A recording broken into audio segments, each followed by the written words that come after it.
The wind coming from the northern pines always carried a strange sound. Not quite an animal sound, not exactly the wind slipping through branches.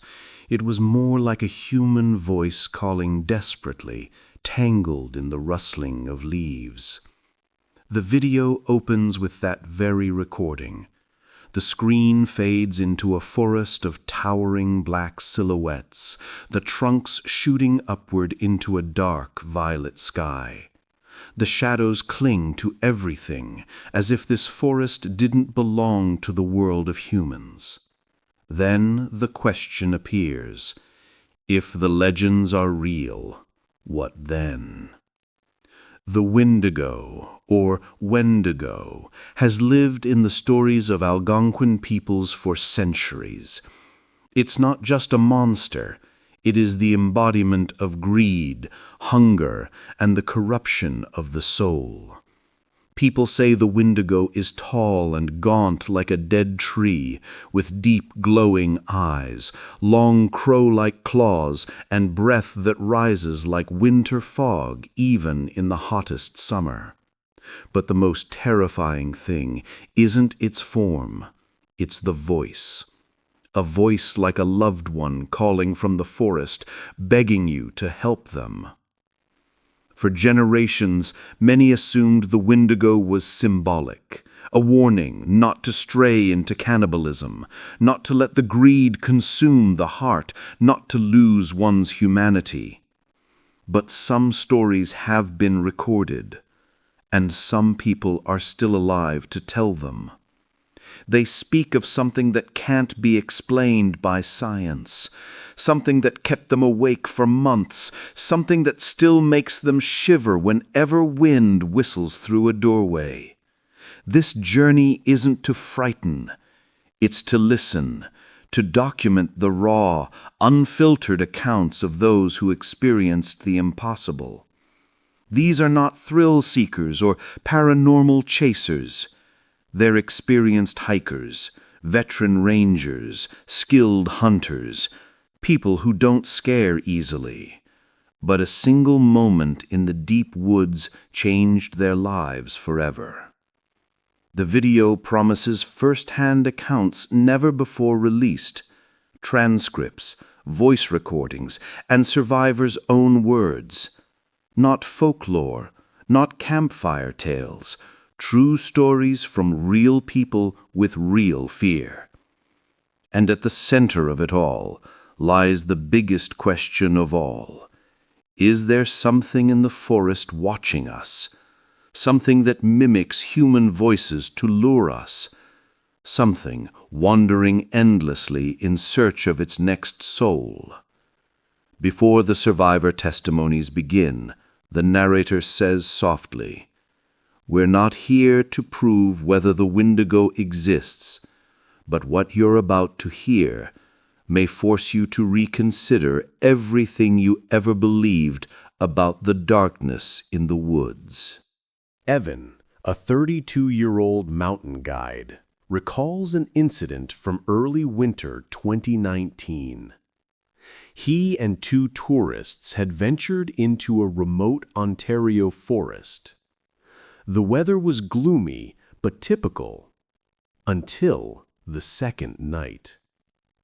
That evening, Evan noticed faint footsteps behind them, even while they sat at the campfire.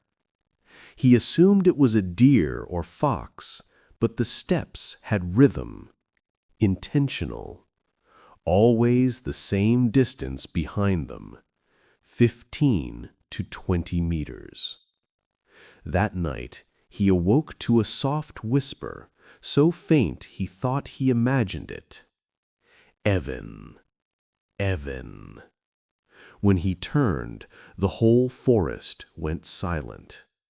No wind, no insects, no crackling of the fire. A perfect, unnatural stillness, as though the world held its breath. The next morning, he found long, distorted footprints near the campsite, twice the length of a normal human's, but shaped strangely, as though something walked with the flat of its foot instead of a heel. He said nothing to avoid alarming the tourists, but from then on he felt watched. The gaze on his neck was so heavy it made his head ache. Sarah, a seasoned ranger in Minnesota, left her job after 18 years because of one night.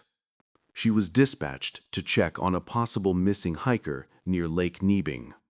Thinking it routine, she went alone. She found a shredded tent, food untouched, sleeping bag still warm, and the trees around the camp gouged with deep claw marks, deeper than any bear could make. At dusk, she heard heavy footsteps among the pines. She raised her flashlight. For a split second, she saw it. A towering figure, thin like a skeleton, with grotesquely long arms, eyes glowing yellow, teeth small and needle-like, arranged in a horrible grin. Panic drove her sprinting to her jeep. Something slammed the vehicle repeatedly as she fled.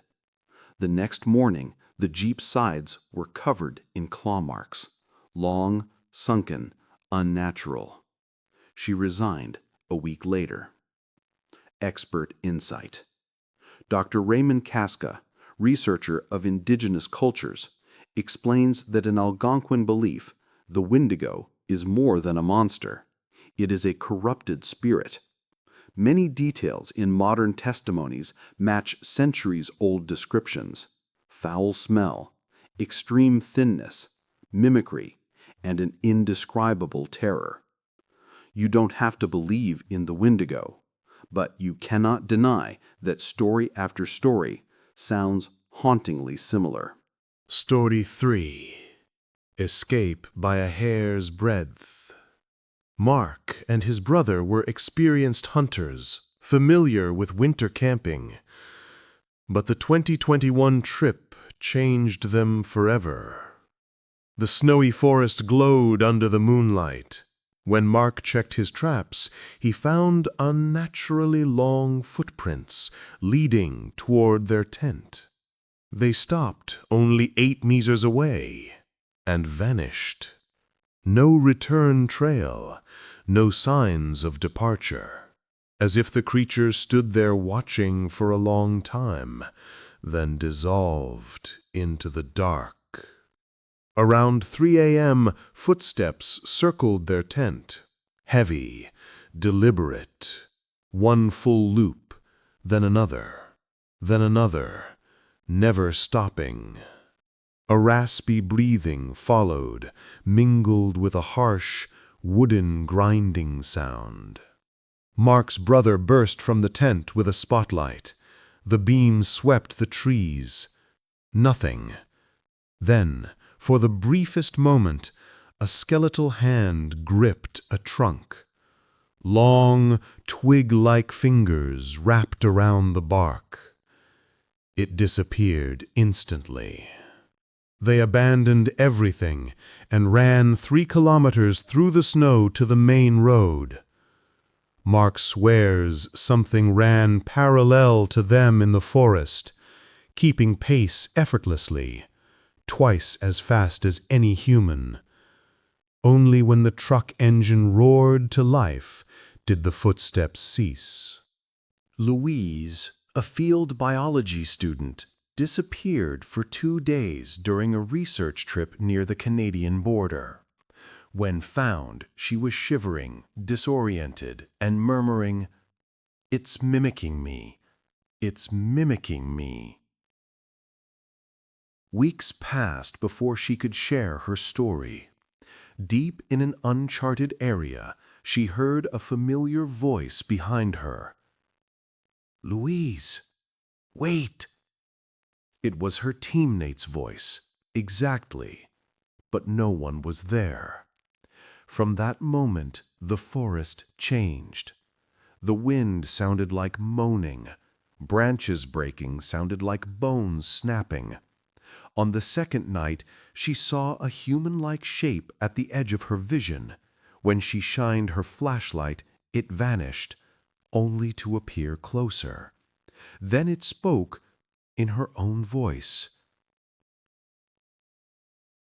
"I'm lost. Help me." She ran until she collapsed. Her last memory was two yellow eyes staring down at her, and a faint whisper, like someone learning to speak. "Hungry." Aftermath. None of the survivors returned to normal life. Insomnia, anxiety, aversion to forests they once loved. Some required years of therapy. They all say the same thing.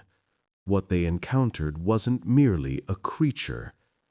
It was a presence, ancient, intelligent, and hungry.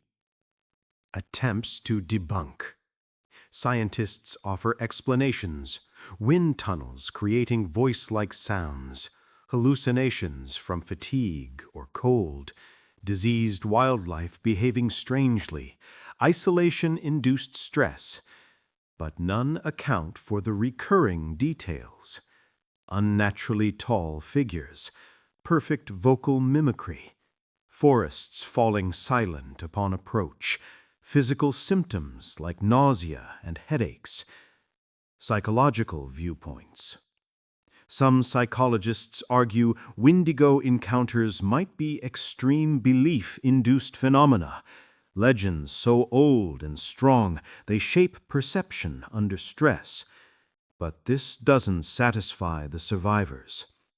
Sarah asks, if it was a hallucination, why were the claw marks real? Who made them? Louise says, no hallucination sounds exactly like your own voice calling from the trees. The unexplained. Others speculate the Windigo is an undiscovered species, intelligent, capable of complex vocalization. Or perhaps, as indigenous cultures believe, it is not a creature at all, but a spirit bound to the forest, devouring corrupted souls. No one knows. The final question. The narrator invites viewers to share their own strange experiences.